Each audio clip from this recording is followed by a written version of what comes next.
We are in our coming to the final weeks of this new series that we've been looking at. And I hope you guys have been finding it interesting just for life. You know, when I was preparing this message, it occurred to me that transition and change is a thing in life, everybody's life, all the time. But it's like money. They don't teach you about this stuff at school. We don't learn how to navigate transition really well in our normal life. It's something you either find out for yourself or you just blunder your way through, right? There's heaps of stuff we don't learn at school, and this stuff, I feel like if I had learned it at school, I would have saved myself some pain. So I'm happy that we're looking at this morning, and my thought on it to get started is I think most people kind of like change, you know? Even if you think you don't like change, the fact is, you probably like a new pair of shoes every so often. You probably like a new haircut when it's fitting. I bet if you're a dude or a car lady, you like a new car every so often. If you've ever started a diet, fact is, you like change. You are ready for some change. We have something in us that kind of likes the idea of change. Like we like the external possibility of change. We want a whole new summer body, you know, like we want a new wardrobe.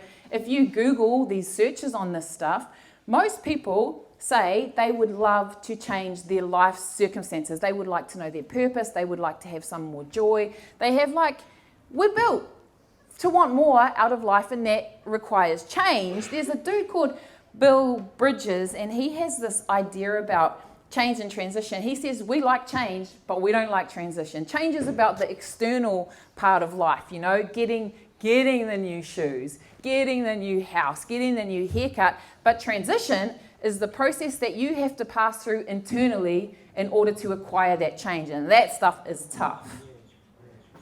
Change we like, transition, a little bit tough. So I just want to talk this morning about this idea that transition goes through a few phases of process, and if we could learn how to understand the part of the transition we're at and accept it and just go with it, we probably would have a bit of a happier life in many ways. I feel like Jesus must be speaking to me, because I feel like if this is not for you, then this is definitely for me. Fam, we got this.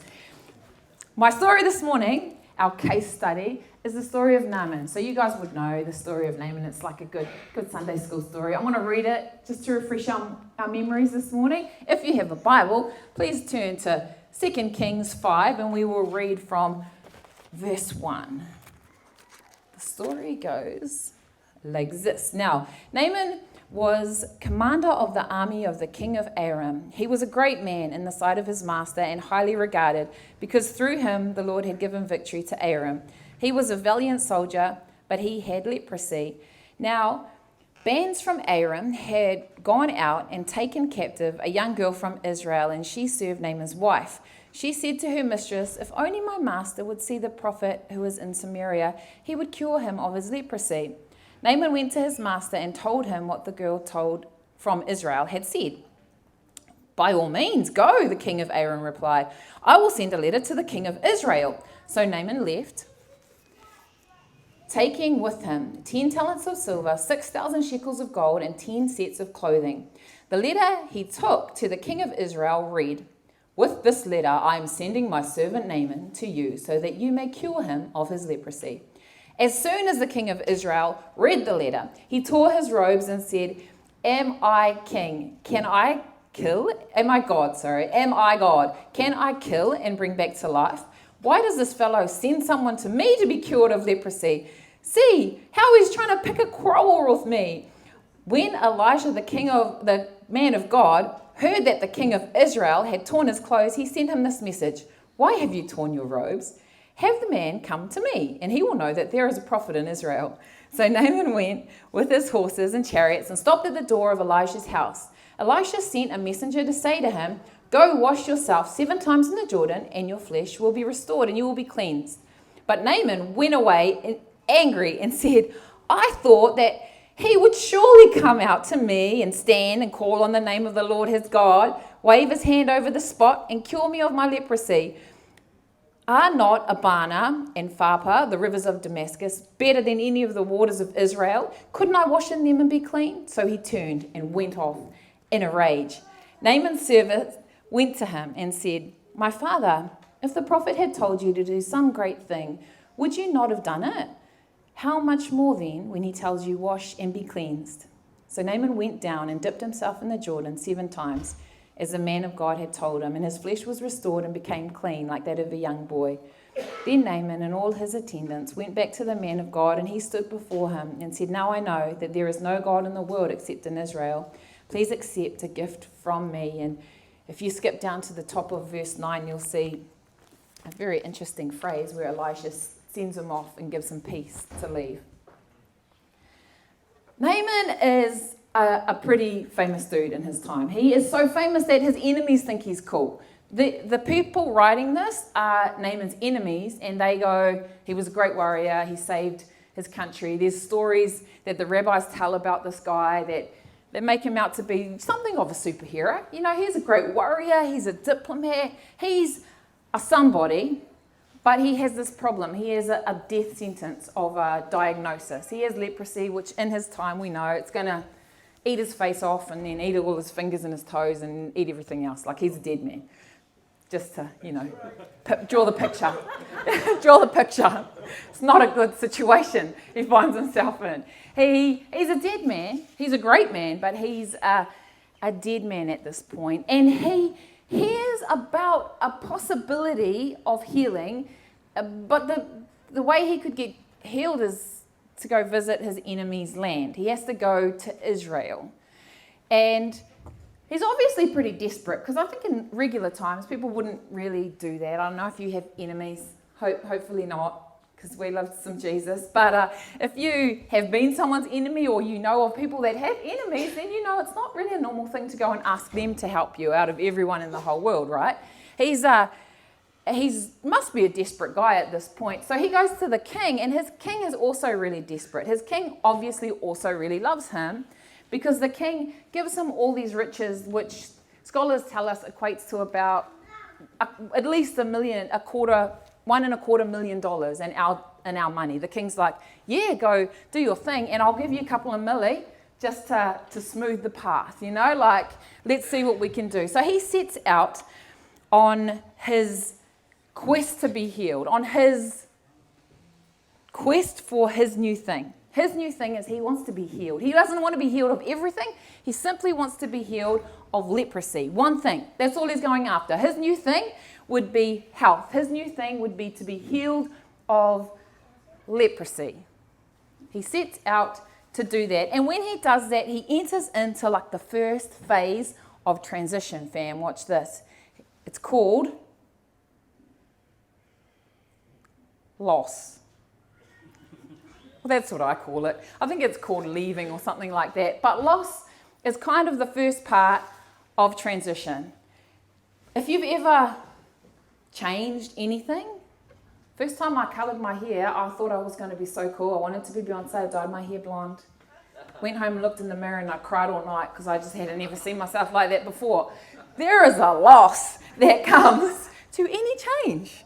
Any change. A new thing first requires a little bit of loss. And what they don't teach us in school is to count the cost of our loss. Do you know, people that research this stuff, they tell us that there is exactly the same amount of loss in getting married. A marriage and a divorce require internally the exact same amount of loss, because you have to let go of something. You're going to leave something behind to risk this new thing that you're going after. They also tell us, these researchers, that a new life, a birth and a death, actually for us internally require we process the same amount of loss. Isn't that weird? I never knew that, never thought of that. But the fact is, for anything that you go after that is a change in your situation right now, particularly if you are hoping for better, if you are hoping for more, if you are believing for more, then whatever you go after, you're going to have to leave something behind, and you have to process what that loss is. The first part of transition is loss, and Naaman has to lose a little bit here. We read the story, right? And he goes to Israel, so he's He's losing his stature a little bit. He's humbling himself to go and ask his enemy for help. He's also risking his life because they don't actually, they could kill him. They could do a sneaky on him if they wanted to. He's a great hero. He's an enemy of war for them. They could do whatever they want to him, and he's risking that. He is losing his protection. He's losing a little bit of his stature. He's humbling himself to go after his new thing. More than that, though, he goes to the king, right? And I don't know how you read the story, but I feel like the king might, it's like he's entering the ship of fools. You know, like, the king sounds like a little bit of a bumbling, bit of an idiot to me. You know, like he's got Elisha in his world, and he reads the letter and he makes it about him. You know, he's like, how can I heal this guy? He's trying to pick a fight with me. He's trying to make war with me. Like, he seems like a little bit of an idiot to me. Is it just me? Because I can imagine Naaman's gone all this way to ask for healing. He's probably staying at the palace for weeks, actually. It's probably like the king's, you know, having a pity party, ripping his clothes, having a big mourning. And it's not like he just put it on his story and Elisha saw it the same day. Like, word in the ancient world would have taken a while to get around. So Naaman's just stuck at the palace wondering what the heck is happening for X amount of time. I don't know about you, but if that was me, at that point, I would just be like, these idiots. Like, this is frustrating. I put myself out here. I'm hoping that someone can help me with this dream of more that I have for my life. And these guys are, like, wasting my time. These guys don't seem to know their head from their bum. You know, like, they don't know what they're doing. It would be frustrating, and that's what happens in this period of transition, right? We feel lost. We kind of have risked something to go after something else, and then at that point, you're going to get all in your feelings, family. Let's be real about it. At that point, people are going to frustrate you. At that point, things are going to seem a little bit like, oh, out of control here. At that point, you are going to have to be more vulnerable than you had to be the day before. At that point, transition kicks in, and as much as we want the new thing, as much as we like change, as much as we want more, we have to go through this internal process of walking that out. Naaman's in the palace, wondering what these crazy people are up to. Elisha steps in, thank goodness. Elisha's so the man, eh? Send him to me, and he will know there is a prophet in Israel. What a line! Elisha steps in, and then he humbles the dude even more, right? The guy's like, oh, finally, there's a man of God. He's going to heal me. He rides out to his house. Elisha doesn't even come to see him. This guy is a nobleman. He's so well respected around the world. This is kind of like, I'll spit in your face as I heal you kind of thing. You know, like he's humbled yet again by this situation. And at this moment, he gets to enter into the next part of transition, fam. The next part of our transition that we should have learnt at school, I call it the in-between.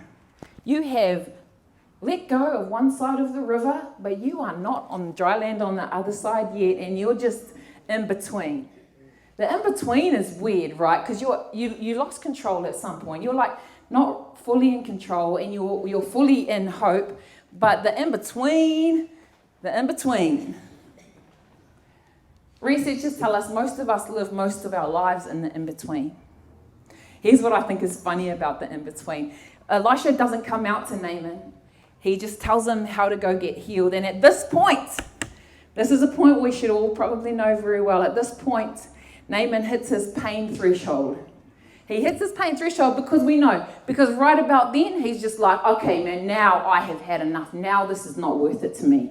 Like, you just made me mad. Like, I reached the threshold of my tolerance for this new thing. And now I'm out. I'm going home. This is not even worth it to me anymore. I don't even care what you think. Anyone ever felt like that? I think it usually about Tuesday night, if you want a chocolate with your cup of tea while you're watching TV. And that pain threshold of that new healthy lifestyle kicks in. And it's not even worth it. I don't even care about the summer body. I don't even want it anymore. You know, that pain threshold where our health kicks. Yeah, we always have those pain thresholds. You know, sometimes you start a new job, people aren't always that friendly. You don't always get a great induction. You get in trouble, and right then, you hit your pain threshold. every area of our life, if we're real, once we put ourselves out there and set out on this track to get the new thing, at some point we will hit our pain threshold. And usually when we hit our pain threshold, it squeezes all the ugly out of us, let's be honest. There's a little bit of ugly in everyone. And the pain threshold will tell you when you reach it. Naaman is so lucky that someone comes to him, right, and sets him right. And he comes to himself and he thinks, actually, the new thing, the thing that God's calling me to, is more important than how annoyed I am, how disrespected I am, how tired I am. He's sick. He's probably not feeling great. Like how the things that I'm feeling internally, I remember that the new thing that God is calling me to, the new thing that I want, the new thing that is in my heart to go after, that is more important than this little of pain that I have hit on my life. And he's pretty lucky that he turns the point, because actually the truth is, for most of us, because we don't get taught this, we don't get taught how to navigate the in-between. A lot of us spend our whole lives in the in-between, just hitting our pain threshold and then going back, and then like hitting our pain threshold and going back, Those, it's not worth it to me. Oh, but it really is. I want to be who God called me to be, but no, it's not worth it to me. Like that can be a lifestyle sometimes for many of us. Not because we choose to, but because if we are not aware of some of the principles and the processes of how God built us and how to be us well, life will rip us off, yeah? Next time you hear yourself like, it ain't even worth it, just remember that is just your pain threshold talking, and you got more in you. Because if we can press through the last phase of internal transition that gets us to our change, it's called the new beginning. And it's kind of when Naaman, he goes and he dips in the water 7 times and he is healed miraculously, instantaneously. The cool thing about God and new beginnings, though, is it's always about more than what you thought it was about. Naaman is healed. He has changed his new thing that he wanted. He wanted to be healed of leprosy. That's all he wanted. That's all he was risking for. That's all he was struggling for. If we read the whole story, right, we understand that he was healed of that condition, but he met Jesus. He met God in a way that became personal for him. He changed his culture. He changed his religion, if you will. He saw how to do life a completely different way in that moment. And he changed his lifestyle to match. That's amazing. And more than that, he came for healing. When Elisha sent him away, he had peace. Peace in this Old Testament way is talking about wholeness. It's talking about you have been created with a purpose and you are now on track with that purpose. You are in the right space. You are in the right moment. You are going in the right direction. He came to get healed from one physical ailment and he left whole. He left on the right track, going in the right direction, becoming the person God intended him to be when he created him. That's kind of what's cool about the process of change if we will see it through. Because God will always go bigger than what we thought it was going to be about in the first place. But we do have to go through this phase of loss, counting the cost, realizing what it is that we lost and what we're going to hang on to. And then we got to, just grind out that in-between phase for however long it takes. You know what's cool about the in-between phase? Is usually, researchers tell us this, but actually, if you think about it for yourself, when I thought about it for myself, I was like, yeah, that's true. In the in-between phase, you can feel a little bit like out of control and a little bit like, you're not the same person you were, but you're not the new person you want to be yet. Like, you're like, no, really, no, it's a crazy time. And you can get in your feelings about that. But if you let the Holy Spirit work with you, and if you go through that stuff with God, it can also be the moments of our greatest creativity. It can be the moments of our greatest inspiration where we see a glimpse of what is ahead in full color, like we didn't see before. We were hoping for it before, but now we kind of can see who we're turning into or who we want to be or how that impacts the world or how that impacts our family. that in-between part can be our most inspired part if we let it and if we stick at it, yeah? The in-between leads to a new beginning, and it will be bigger and better than what we could imagine if we let the Holy Spirit continue to lead us through the feelings part, the internal part, the hard part, as well as the stuff that we enjoy in the change, yeah? 2 tips from the story, and then it's lunchtime. 2 tips, very important tips, fam, that really stuck out from me for the story. Sorry, weird cough. Maybe. Thank you, mate. Oh, look at them go. Fighting for a water. So my 2 points. First point, I think this is real important. I think we discount this sometimes because it's super easy. Oh, George Packer. Give the man a hand. Oh. He loves it. First thing is, Naaman was only able to reach his new beginning because he was listening to the right voices. What voices are we listening to? And are they the voices that are dragging us into our destiny? Or are they the voices that are not? There is no commander of general in the ancient world who have been listening to an enemy slave. But for some reason, this dude, desperate maybe, I don't know, maybe different, I don't know. For some reason, Naaman heard what the little Israelite slave girl had to say, and he was open to risk. He was listening to the right voice, even though in reality it probably wouldn't have seemed like the right voice. Moreover, when Naaman hits his pain threshold, and he hits it hard, he's out, he's gonna go home, he's like 7 little dip swims away from healing, and he's gone, he don't even care anymore. When he hits his pain threshold, there was one servant. He would have had a delegation of people with him, fam. He's not just riding out with him and his best mate.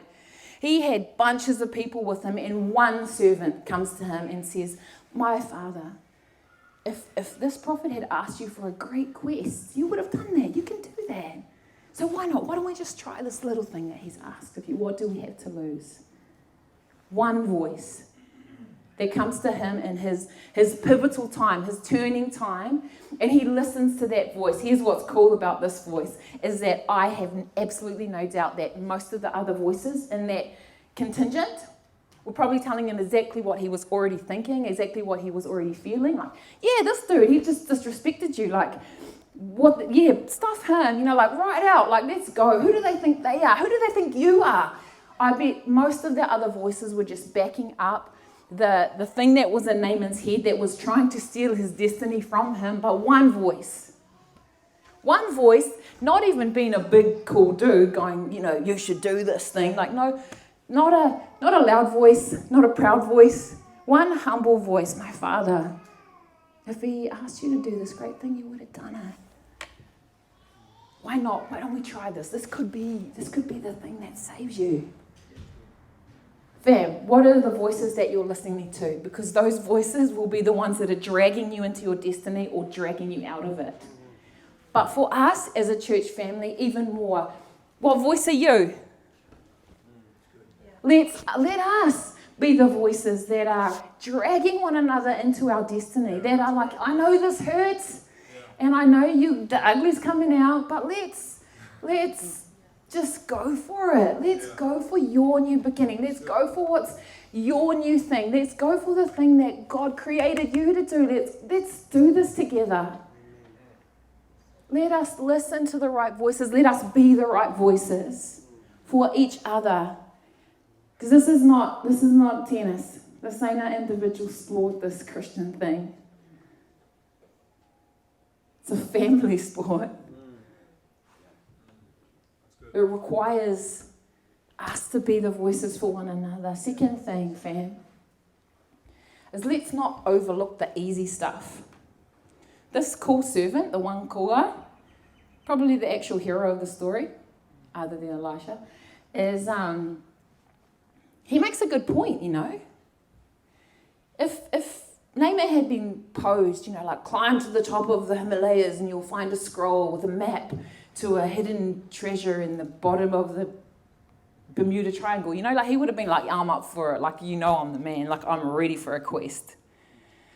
And we sometimes approach life like this as well, which is why we go on crash diets instead of just changing our eating habits little by little. That's why we get in crazy debt to get a car that breaks down. No, not always, only my cars. But, that's why we go 0 to 100. We go on the great quest. We make things as hard as possible for ourselves.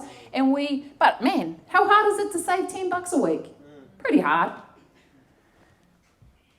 We love a great quest. We like the now. We like the hard stuff. We think that maybe that is a breakthrough. You get some amazing word from God and it's a breakthrough for you. And that is true. It is. God is good. But the truth is, sometimes your destiny is in your grind, Yeah. Yep. And your breakthrough is actually just 1,000 small good decisions made over and over and over again when no one's watching, when nobody else cares. Yeah. And at some point, God moves. Let's not overlook the easy stuff. Let's not overlook. Sometimes it's so easy and trivial. Like we all know usually how to read good or at least a little bit. We can read. Now we have our Bibles on our phones. We can listen to our Bibles in our car. Life is kind of so easy. Sometimes it's easy to come to church. There's many churches everywhere. Usually they all start at 10 o'clock on a Sunday morning. The things that would activate our faith sometimes seem so easy that it's easy to overlook.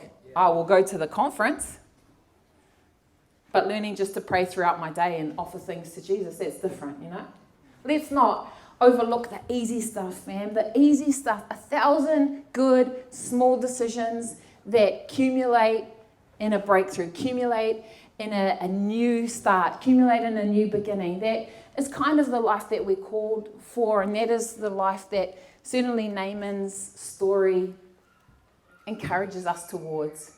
As we continue on this new thing, this new transition, can I encourage us? There is so much more for you than what you know right now, than what you've even dreamed for yourself, than the stuff that God has put in your heart. There is so much more for you. There is so much more for our church family. There is so much more for the church proper. Let's not ever be just those people that turn up on Sunday because, at some point we made a commitment and we feel like that's how we just turn up on Sunday and it's nice. Man, you're like, this is just the locker room, man. Life is the game. Let's get good at playing the game. And if we're going to be really good at playing the game, Team Jesus, then we're going to have to get really good at transition. Because growth requires transition. For you to be everything that God's called you to be, man, we're going to have to get really good at knowing when we're losing stuff and knowing what to let go of. We're going to have to get really good at grinding out that in-between, that letting the right voices talk to us when we hit that pain threshold. We're going to have to get really good at enjoying the new beginning when God gives it to us and knowing who to glorify and letting Him take that into a deeper relationship with Him. New things happen every day. They're happening to us whether we like it or not. Let's be the kind of people, man, that go at it. God has got so much more for us. God has got so much more for you, for your family.